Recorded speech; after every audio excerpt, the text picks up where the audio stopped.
नमस्कार साहित्य प्रेमियों, स्वागत है आपका हमारे YouTube चैनल माइलस्टोन एक्सप्रेशन पर। यह कहानी है 9 साल के एक मासूम बच्चे बंटी की, जो अपने माता पिता के टूटते रिश्ते के बीच कहीं खो जाता है। जस्टिफिकेशन, पर क्यों? किस बात के लिए? क्या किया है शकुन ने? अजय बंटी को ले जाना चाहते थे और वो खुद जाना चाहता था। उसे यहाँ अच्छा नहीं लगता था। इतनी कोशिश करने पर भी वह बंटी को इस घर में रचा पचा नहीं सकी। वो इसे अपना घर समझ ही नहीं सका। पता नहीं क्या चाहता था इस घर से, नहीं शायद शकुन से। अजय ने भी जाने न क्या क्या उसे कहा। वो दे नहीं पाई तो अजय उसकी जिंदगी से निकल गया। अब बंटी भी कुछ चाहता है। पता नहीं बंटी ही चाहता था कि अजय ही बंटी में उतर कर नए सिरे से फिर वही चाहने लगा था जो तब वह उसे नहीं दे पाई थी। नहीं, ये उसका भ्रम है। अजय उससे कुछ नहीं चाहता। वो अपनी भरी पूरी जिंदगी जी रहा है। उसने शकुन को काट दिया है। शायद कोई कसर भी बाकी नहीं है। पर जब शकुन ने अपने जीवन को भरा पूरा करना चाहा, अजय की कसक को भी धो पोछना चाहा, तो बंटी, सब लोग केवल उससे चाहते ही हैं वह उनकी चाहनाओं को पूर्ति रहे। यही एकमात्र रास्ता है उसके लिए। बस वो कुछ न चाहे, जहाँ चाहती है वहीं गलत क्यों हो जाती है। ऐसा अनुचित असंभव भी तो उसने कुछ नहीं चाहा। एक सहज सीधी जिंदगी जिसमें रहकर वह कम से कम ये तो महसूस कर सके कि वो जिंदा है। केवल सूरज डूब उगकर ही उसे रात होने और बीतने का एहसास न कराए, उसके अतिरिक्त भी कुछ हो। कितनी सहज स्वाभाविक इच्छाएं थी उसकी, फिर भी सब गलत, केवल इसीलिए कि वे इसकी थीं। जहाँ जस्टिफिकेशन है, समझ लो वहाँ गिल्ट है।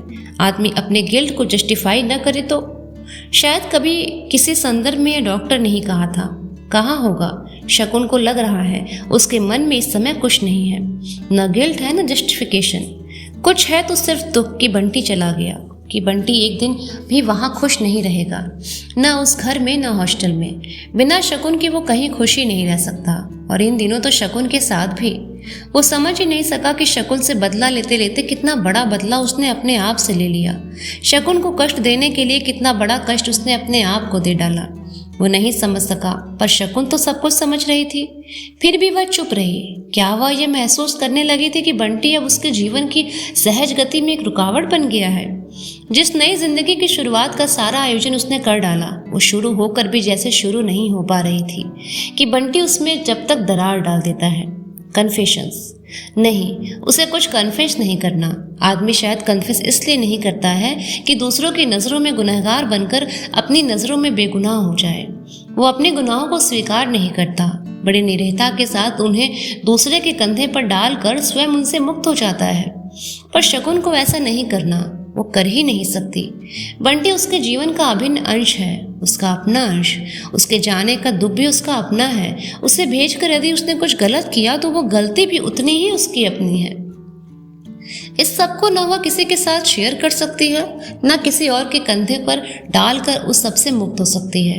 अहम और गुस्से से भरे भरे शकुन की लाई हुई चीज़ों को बिना देखे बिना छुए एक और सरका देने, उमड़ते आंसुओं को भीतर ही भीतर रोककर सूखी आंखों से मोटर में बैठकर विदा हो जाने की व्यथा बंटी से कहीं ज्यादा शकुन की अपनी व्यथा है। और ऐसी व्यथा जिसे कोई भी बांट नहीं सकता, आज भी नहीं, आगे भी नहीं। कार लौट आई। उसमें से डॉक्टर, अमी और जोत उतरे तो उसे एक बार फिर नए सिरे से धक्का सा लगा, तो बंटी चला गया। और साथ ही ख्याल आया कि इतनी देर से वह ऊपर से चाहे कुछ भी सोचती रही हो, भीतर ही भीतर तो लगातार जाने कैसे कैसे चित्र बनते बिगड़ते रहे। यहाँ के परिचित माहौल और शकुन की उपस्थिति में थमा हुआ आवेग स्टेशन के अपरिचित माहौल में फूट पड़ा है। मैं नहीं जाऊँगा, मैं मम्मी के पास जाऊँगा, मम्मी के पास रहूँगा। अजय का कातर हुआया चेहरा, डॉक्टर का असमंजस, जोश से चिपक कर खड़ा डरा सहमा बंटी। मम्मी, गाड़ी से उतरकर वह उससे लिपट गया है। दोनों की आंखों में आंसू, गलती हुई बर्फ की दीवार। उस समय जल्दी जल्दी में चाय नहीं पी सके। जल्दी से चाय पिलवा दो तो मैं जाऊँ, आई एम ऑलरेडी लेट। बस गाड़ी भी आधा घंटा लेट थी। और मम्मी, मैंने बंटी को कह दिया कि मुझे चिट्ठी ज़रूर लिखेगा। मिस्टर बत्रा को भी कह दिया है कि जाते ही चिट्ठी लिख देंगे और सारी बात यानी जो भी जैसा भी हो लिख देंगे। और सब चुप। 2 प्यालों में चाय ढल गई और 2 गिलासों में दूध। बंटी की कुर्सी खाली है। पापा, हमारे ज्योमेट्री बॉक्स एकदम बेकार हो गए, हमें नया चाहिए। कल ही हमारा टेस्ट है, आप ड्राइवर के हाथ मंगवा लीजिए। जोत और अम्मी आज भी अपनी ज़रूरतों के लिए डॉक्टर साहब से ही कहते हैं। बंटी होता तो वो बंटी किससे कहता? सर्दी तो खत्म हो गई है, 10-15 दिनों में तो पसीने से नहाने का मौसम हो जाएगा। स्टेशन पर तो आज ही बाकायदा गर्मी लग रही थी। गाड़ियों में इतनी भीड़ क्यों हो जाती है पापा? रोज रोज जाने वाले इतने आदमी कहाँ से आते रहते हैं? गाड़ी लेट थी, स्टेशन पर गर्मी थी, स्टेशन पर भीड़ थी, सब कुछ था, बस जैसे नहीं था तो बंटी, जैसे सब उसके आसपास से कतर कर निकल रहे हैं। कोई उसके पास नहीं पहुंच रहा है कि पहुंचना नहीं चाहता। आज चाय कैसी है? शायद पानी पूरी तरह खौला नहीं, दूसरा पानी आ जाता है। लौटते हुए मैं मरवा के यहाँ से होकर आऊँगा, तुम भी चलो तो गाड़ी भेज दो, देख आएंगे, 3-4 दिन से आ जा नहीं रहा। शकु ने डॉक्टर की ओर देखा, फिर धीरे से बोली, आज रहने दो।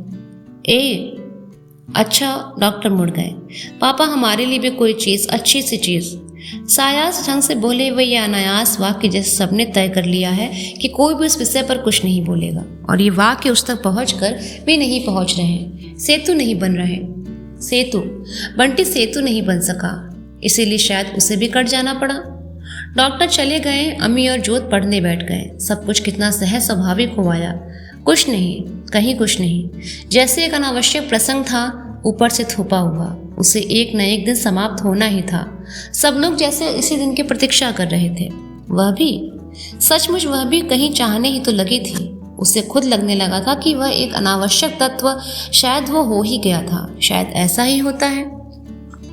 ये बच्चा किसका है? बंसीलाल की बहू खुसर फुसर करके पूछ रही थी। इनके पहले वाले आदमी का बच्चा। दबा दबा सा जवाब। दहेज में यही लेकर आई हैं? खीखी खीखी। और उस हंसी ने उसे भीतर तक तिलमिला दिया था। ये बच्चा? ओ हाँ, क्या नाम है बेटे तुम्हारा? वर्मा का बुलंद प्रश्न। अरूप बत्रा। उतना ही बुलंद जवाब। सवाल और जवाब दोनों में ही कुछ था। न चाहते हुए, टालते हुए भी ध्यान एक क्षण को उस ओर चला गया, और फिर रात में सर्दी से अकड़ा, डर से सहमा बंटी उसकी छाती से चिपका था। सांस जैसे हिचकियों में बंध गई थी। ये अक्सर इस तरह डर जाया करता है क्या? पता नहीं स्वर में नींद थी या खुमारी थी या रूखापन था। व्याघात पड़ जाने की खींच, कम से कम शकुन को ऐसा ही लगा था, और वो बंटी को लेकर हल्के से चौकन्ने हो आई थी। ये तो बहुत ही जिद्दी बच्चा है भाई, लगता है तुमने इसे बहुत ज्यादा ही लाड में स्पॉइल कर दिया। एक हल्का सा आक्रोश था स्वर में। मत इतना से चढ़ाओ बहू जी, नहीं तो एक दिन आप दुखी हो जाएंगे। एक से ही तो बातें थीं, पर अर्थ बदल गए थे क्योंकि शायद संदर्भ बदल गए थे। और तब पहले दिन का वह चौकन्नापन अनायास ही एक हल्की सी अपराध भावना में बदल गया। जैसे जिद बंटी ने नहीं की, उसने खुद की है। एक गलत और अनुचित जिद। पता नहीं, मन का भाव शायद चेहरे पर अंकित हो आया था। डॉक्टर ने कंधे पर हाथ रखकर पूछा, बुरा मान गई? उसने झूठ बोला था, और साथ ही लगा था कि अब पता नहीं कितनी बार उसे झूठ बोलना पड़ेगा। डॉक्टर मुस्कुरा रहे हैं, मानो बंटी ने जो कुछ किया उसने कतई परेशान नहीं किया उन्हें। वो भी मुस्कुराई, मानो उसने डॉक्टर की बात का बिल्कुल बुरा नहीं माना है। असली बात पर नकाब डालने का सिलसिला उसी दिन से शुरू हुआ था, कम से कम बंटी को लेकर। और फिर एक नकली सा व्यवहार, या कि असली व्यवहार में भी नकलीपन का एहसास। या तो इस विषय पर बात होगी नहीं, या होती तो बहुत ही संभल कर। पर बंटी था कि हर दिन एक नया हंगामा। कुछ भी होता और मन ही मन शकुन अपने को सफाई देने के लिए तैयार करती थी। पर डॉक्टर देख जान कर भी चुप रह जाते, तो उनकी चुप्पी बंटी की जिद, बंटी के हंगामे से भी ज्यादा बड़ा बोझ बनकर शकुन के मन पर छा जाती। अपनी हर समस्या, अपने हर बोझ को बड़े निद्वंद भाव से डॉक्टर के कंधों पर डालकर निश्चिंत हो जाने वाली शकुन के मन में एक कोना उभर आया था, जिसके बाद वही घुमड़ती रहती थी। और शकुन थोड़ी सी भयभीत रहती थी कि कहीं यहाँ की बात बाहर ना आ जाए। साथ ही आशंकित भी कि कहीं यही कोना अपनी सीमा तोड़कर फैलना न शुरू कर दे, और फिर फैलता ही चला जाए। वो जानती थी कि ये कोने जब होते हैं तो कितने पैने होते हैं, कैसे इनसे सब कुछ कटता चलता है। विश्वास, सद्भावना, अपनत्व, सारी की सारी जिंदगी बढ़ जाती है खंडों में, टुकड़ों में, कि उसके बाद की एक पूरी जिंदगी जीना नहीं, अब और उस सब से गुजरना नहीं चाहती। बड़ी से बड़ी कीमत भी चुकानी होगी तो चुका देगी। कीमत चुका दी, और लग रहा है जैसे वह एकदम खाली और खोखली हो गई है। मम्मी, हमें ग्रामर समझा दो। लेटे लेटे ही शकुन के पास खड़ी जोत को देखा। स्वर में कैसा आग्रह है, याचना जैसा। हमेशा क्या वह इसी तरह कुछ कहती मांगती है? कभी ध्यान नहीं गया। अब शायद नए सिरे से अम्मी और जोत से परिचित होना पड़ेगा। अभी तक तो ये लोग भी बंटी के साथ इस तरह जुड़े थे कि कभी अलगाव महसूस ही नहीं हुआ। बंटी के साथ साथ इन दोनों का काम भी होता ही चलता था। अब देखो तो जोत, अम्मी क्या कर रहा है, उसे भी यहीं बुला लो, दोनों यहीं पढ़ो। अम्मी, जोत दौड़ती हुई चली गई। बंटी को उसने कभी इस कमरे में बैठ कर नहीं पढ़ाया, वो कभी आता भी नहीं था। जाने कैसा सहमा सहमा सा उसके मन में घर कर गया था। आज उस कमरे में जाते हुए वह सहम रही है। वो मेज़, वो कोना। मम्मी, मैंने 4 सम्स कर लिए हैं, 5वां कर रहा हूँ, कुल 10 करने हैं, बस होमवर्क खत्म, होमवर्क फिनिश। दोनों बच्चे अपना अपना काम करने बैठ गए तो ख्याल आया, बिना बंटी के वह इन लोगों को उसी तरह प्यार कर सकेगी जैसे बंटी को करती थी? इन्हें उतना ही अपना समझ सकेगी? शायद नहीं। मीरा भी बंटी के लिए ऐसे ही सोचेगी। वो भी कभी उससे जुड़ा हुआ महसूस नहीं करेगी, उसे कभी अपने बच्चे की तरह प्यार नहीं करेगी। एकाएक शकुन ने कॉपी पर झुके हुए अम्मी को खींचकर अपनी गोद में भर लिया, उसके दोनों गालों पर प्यार किया। अम्मी सकपका सा गया और फिर अलग हो गया। जोत अजीब सी नजरों से देखने लगी। ऐसा करने पर बंटी कभी उसके गले में बाहें डाल दिया करता था। अक्सर वो उसकी गोद में लेटकर ही पाठ याद किया करता, जोर जोर से बोलकर। और जब तक बंटी पढ़ता था, शकुन कुछ नहीं कर सकती। समय के साथ सब कुछ कैसे बह जाता है। अजय का पत्र बीच में पड़ा था। शकुन और डॉक्टर आमने सामने बैठे थे। दोनों के बीच एक मौन घिराया था, एक तनावपूर्ण मौन। कम से कम शकुन को ऐसा ही लगा था। अजय ने बहुत संयम ढंग से लिखा था। लिखा ही नहीं, एक तरह से आग्रह किया था कि अब बंटी को वो अपने पास ही रखना चाहता है। फिर भी इस विषय में उन दोनों की राय के बिना वो कुछ नहीं करेगा। डॉक्टर ने पत्र पढ़ लिया था और चुप हो गए थे, और शकुन के मन में हजार हजार बातें एक साथ आ जा रही थी। वो बंटी को भेज दे और अपने घर के इस तनाव से मुक्त हो जाए। वो बंटी को क्यों भेजे? अजय किस अधिकार से उसे अपने साथ रखना चाहते हैं? उसने शादी कर ली है, इसलिए उसका बंटी पर से अधिकार समाप्त हो गया। तो अजय ने भी तो शादी कर ली है। डॉक्टर जान ले इस घर के लिए बंटी अनावश्यक हो, फालतू हो, पर कोई है, एक ऐसा भी घर में है जहाँ बंटी की आवश्यकता है, बंटी की प्रतीक्षा है। यहाँ बंटी एक जिद्दी एबनॉर्मल बच्चा हो सकता है, पर वहाँ कि अजय का शकुन से चाहे कोई संबंध न रहा हो, पर बंटी से उसका संबंध है, आत्मीयता का, अपनत्व का, रक्त का। अब बंटी को लेकर वो इतना अपराधी महसूस नहीं करेगी। डॉक्टर चाहे तब भी वह नहीं भेजेगी। शकुन के साथ उन्हें बंटी को जो भी स्वीकारना होगा, बंटी उसके साथ था और हमेशा रहेगा। बातें हैं कि एक के बाद एक फिसलती चली जा रही हैं। तुमने कुछ कहा नहीं पत्र पढ़कर? और शकुन ने बहुत ही भेदती से नजरों से डॉक्टर को देखा, मानो उसे केवल शब्दों पर ही विश्वास नहीं करना है, उन्हें ही अंतिम नहीं मानना, उनके भीतर छिपे अर्थों को भी देखना है। वो भीतर ही भीतर कहीं बहुत चौकन्नी हो आई। असमंजस और दुविधा में लिपटे डॉक्टर चुप, और वह चुप्पी ही हजार हजार अर्थ प्रकट करने लगी। बताओ न क्या जवाब दूँ अजय को? शकुन को जैसे जवाब चाहिए ही, वह भी डॉक्टर से ही। मैं मिस्टर बत्रा को बिल्कुल नहीं जानता। उन्होंने यह क्यों लिखा, ये भी समझ नहीं सका।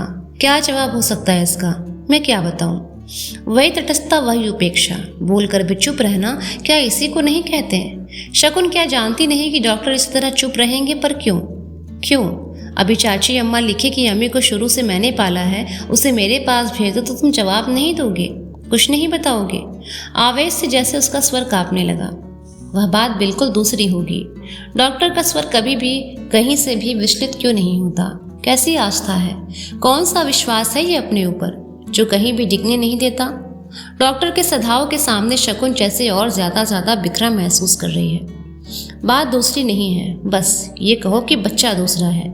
अम्मी तुम्हारा बच्चा है, तुम उसके बारे में निर्णय ले सकते हो। बंटी तुम्हारा। शकुन और डॉक्टर की दोनों हथेलियां शकुन के कंधों पर आ टिकी। बात बीच में ही टूट गई। शकुन एकटक डॉक्टर का चेहरा देखती रही। क्या था डॉक्टर के स्वर में? डॉक्टर के चेहरे के मन का आवेग जैसे अपने आप ही धीरे धीरे उतरने लगा। पागल हो गई हो, लगता है इस पत्र ने परेशान कर दिया। पर इस तरह परेशान होने से तो कोई चीज़ हल नहीं होती। शकुन को लगा जैसे उसके कंधे डॉक्टर की हथेलियों पर टिक गए। तुम लोग अपने को, अपने ईगो को ऊपर न रखकर बंटी को ऊपर रखो। I mean, उसकी दृष्टि से सारी बात सोचो तो ज़्यादा सही रहेगा। वही सधा हुआ स्वर, सुलझी हुई दृष्टि, संशय और संदेह के उभरे हुए सारे कांटे जैसे उलटकर उसे ही बेधने लगे। उसका अपना कुंठित मन बातों को, व्यक्तियों को कभी सही रूप से नहीं ले सकेगा। तुमसे कुछ नहीं होगा, मैं ही बंटी को अपने साथ लंबी ड्राइव पर ले जाऊंगा। बहुत प्यार से, विश्वास में लेकर उससे पूछूंगा, उसकी मनस्थिति जानने की कोशिश करूंगा। क्यों वो यहाँ एडजस्ट नहीं कर पा रहा? क्या बताऊं शकुन, मुझे समय नहीं मिलता। ये सब डॉक्टर कह रहे हैं? एक बार भी ये नहीं कहा कि तुम्हें मुझ पर विश्वास हो कि मैं बंटी को ले आऊँगा। एक बार भी क्या इनको ये ख्याल नहीं आता कि बंटी को लेकर वह डॉक्टर की ओर से उतनी आश्वस्त नहीं हो पाती, कोशिश करके भी नहीं हो पाती कि वह इस प्रसंग को लेकर अपने और डॉक्टर के बीच में एक हल्की नामालूम सी दरार महसूस करने लगी है और हमेशा आशंकित रहती है कि वो दरार धीरे धीरे कहीं खाई न बन जाए और फिर एक और खाई। मैं तुम्हें भी नहीं ले जाऊंगा, समझी? जवाब उसके बाद जो होगा। ओके? और एक बार जोर से उसके कंधे थपथपा कर उन्होंने हाथ हटा दिए। उसके अतिरिक्त विश्वास के सामने शकुन का अविश्वासी मन जैसे हार गया।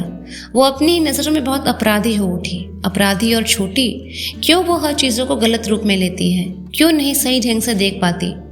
पर शायद चीज़ें ही गलत थीं और इसीलिए देखने का हर ढंग, सही ढंग भी घूम फिर कर आखिर में गलत ही हो जाया करता था। शकुन जानती थी कि अजय घर नहीं आएगा, पर डॉक्टर का घर आने के लिए आग्रह करने स्टेशन तक जाना उसे अच्छा लगा। लेकिन जब अजय ने 4 बजे आने को कहा तो डॉक्टर ने बताया कि वह उस समय तक मीटिंग में रहेगा। शायद वह चाहते हो कि यह बात शकुन और अजय आपस में ही तय करें कि डॉक्टर एक बाहरी आदमी की तरह क्यों रहे। डॉक्टर की उस समय अनुपस्थिति रहने की बात उसे कहीं अच्छी भी लगी और बुरी भी। उसे खुद नहीं मालूम कि उसे कैसा लगा था, पता नहीं उसे क्या हो गया था। एक ही बात एक ही समय में उसे अच्छी भी लगती और बुरी भी, शायद कुछ और भी लगता है। हर बात कितने कितने स्तरों पर चलती है उसके मन में, वो खुद समझ नहीं पाती। हर बात उसके लिए जैसे एक पहेली बन जाती है, या फिर वह खुद अपने लिए एक पहेली बन जाती है। डॉक्टर कैसे एक ही स्तर पर जी लेते हैं, एक सुलझी हुई सहज जिंदगी। उसे डॉक्टर से ईर्ष्या भी होती है, डॉक्टर पर गुस्सा भी आता है। क्यों नहीं वह शकुन के मन में होने वाले द्वंद्वों को समझ पाते, उसके हर पहलू, हर स्तर को देख पाते? पर क्या वो उन सबको देख समझ पाती है, या कि कोई भी उसे समझ पाएगा? टुकड़ों में बटी यह जिंदगी और हर टुकड़ा जैसे अलग ढंग से सोचता है, अलग ढंग से धड़कता है। अजय 4 बजे घर आ रहा है, ये बात उसे अच्छी भी लग रही है और बुरी भी। मन में कहीं एक संतोष है, एक इच्छा है कि एक बार अजय को अपना सुख और अपना वैभव दिखा दे। एक कचोट है कि बंटी ने पत्र लिखकर उन सारे सुखों के अस्तित्व को धूल में मिला दिया। अब सब कुछ कितना बेमानी हो उठेगा। साथ ही एक आशा भी है कि आवेश में आकर बंटी ने चाहे कुछ भी लिख दिया हो, वो जाएगा नहीं।